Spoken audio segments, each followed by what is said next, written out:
Good morning, everybody. This is Stephen Pugh of the Home Bible College. It's May the 4th. We're looking at 2 Kings and chapter 7. And it begins, Elijah said, Hear ye the word of the Lord. Thus saith the Lord, Tomorrow, about this time, shall a measure of fine flour be sold for a shekel, and 2 measures of barley for a shekel in the gate of Samaria. Then a lord, on whose hand the king leaned, answered the man of God and said, Behold, if the Lord would make windows of heaven, then this thing might be. And he said, Behold, thou shalt see it with thine eyes, but thou shalt not eat thereof. Wow, this is an interesting prophecy, because they had gone through a huge famine because they were besieged by the army, and all the food was so scarce, and the bread and the flour was going to be returned to its normal rate of sale. Now there were 4 leprous men at the entering in of the gate, and they said to one another, Why do we sit here and die? If we stay, then we will enter into the city, then the famine is in the city, and we will die there. But if we sit here, then we will die here anyway. So let's go and fall upon the host of the Syrians. And if they save us alive, then we will live. And if they kill us, then we will die. So they rose up in the twilight to go into the camp of the Syrians, and when they were come to the uttermost part of the camp of the Syrians, there was no one there.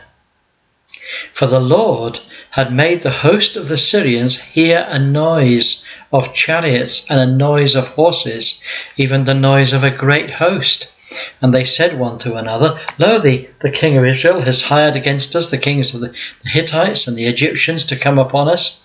Wherefore they arose and fled in the twilight, and they left their tents and their horses and their asses, even the camp just as it was, and they fled for their lives. And when the lepers came to the uttermost part of the camp, they went into one tent and did eat and drink, and carried the silver and gold and raiment, and they went and hid it. Then they came back in again, and they entered into another tent, and they carried away some booty from there too.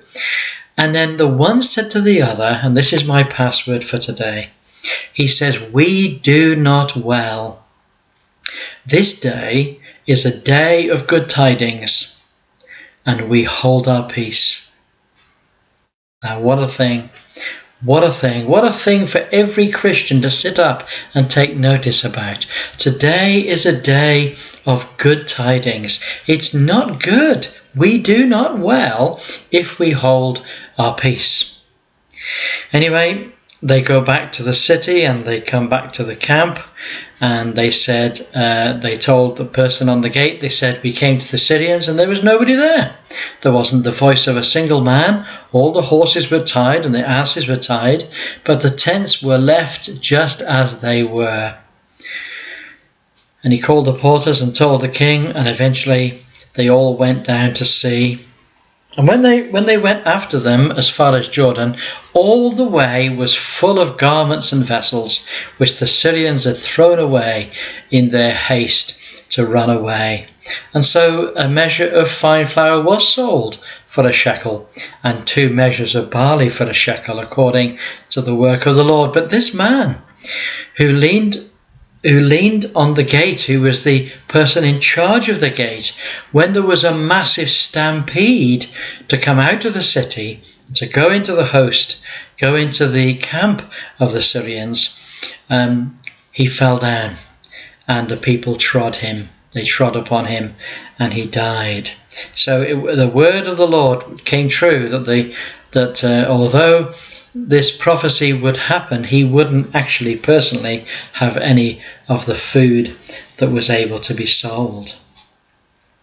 These stories are rich, they're absolutely fascinating and quite horrendous at times, but very fascinating. In chapter 8 we have the woman's land restored. Now this is the woman whose son Elijah had raised from the dead, and she'd gone off to live with the Philistines for 7 years because there was a great famine in the land. And when she came back, she went to the king and she wanted to go and ask whether she might have her land back, her inheritance back. And right at that very moment, Gehazi was speaking And he said to the king, "This is the woman, and this is her son, whom Elisha restored to life." And so the sign of the resurrection of this son was spoken to the king's face, and it became a testimony to him. And so he restored all that was hers and all the fruit of the field since the day that she left the land until the present day. And then we have Elisha going to Damascus to Ben-Hadad, the king of Syria, because he was sick, and he asked a question: "Shall I recover from this disease?" Elisha says, "Go, say unto him, thou mayest certainly recover. However, the Lord hath shown me that he shall surely die." And he settled his countenance steadfastly until he was ashamed, and the man of God wept. And Hazael said, "Why weepeth my Lord?" And he said, "Because I know the evil that will come, that thou wilt do unto the children of Israel. Their strongholds wilt thou set on fire, their young men wilt thou slay with the sword, and you will kill the children, and you will kill the women with child." What a terrible thing. And it came to pass on the next day that he said that thou shalt surely recover. It came to pass on the morrow, he took a thick cloth, dipped it in water, and spread it on his face, so that he died. Hazael reigned in his stead.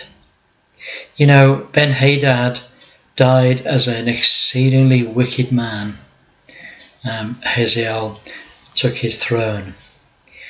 And we get lots of very, very shocking things that come out in these stories. Joram, the son of Ahab, reigned over Israel. He walked in the ways of the kings of Israel, as did the house of Ahab, for the daughter of Ahab was his wife. And he did evil in the sight of the Lord. This is the designation, you see, of those that are under law. They either do that which is righteous, or they do that which is evil. If they do what's righteous, then they're a righteous man. If they do what's wicked, then they are a wicked man. And then we have the next one. Azariah,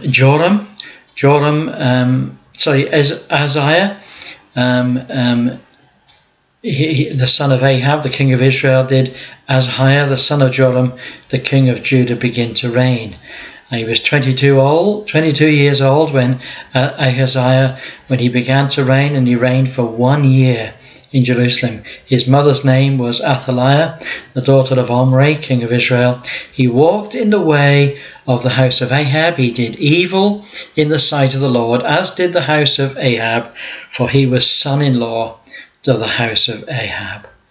You know, the great kings of Israel who did wicked things in the sight of the Lord, they seemed to bring up all their offspring to follow their wicked example. Now Elisha the prophet called one of the children of the prophets and said to him, "Gird up your loins and take this box of oil in thine hand and go to Ramoth Gilead. And when you come there, look out there for Jehu the son of Jehoshaphat, and go in and make him rise up among his brethren, and carry him into an inner chamber. Then take this box of oil and pour it on his head, and say, Thus saith the Lord, I have anointed thee king over Israel. And then open the door and flee and tarry not."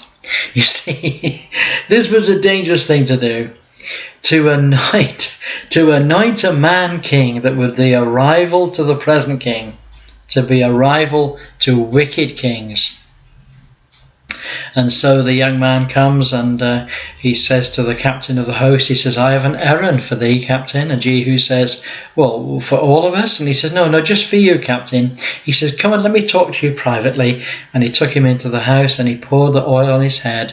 And he said, "Thus saith the Lord God of Israel, I have anointed thee king over the people of the Lord, even over Israel. Thou shalt smite the house of Ahab, thy master, that I may avenge the blood of my servants the prophets, and the blood of all the servants of the Lord at the hand of Jezebel." See, Ahab and Jezebel, not only were they exceedingly wicked, but they were murderers.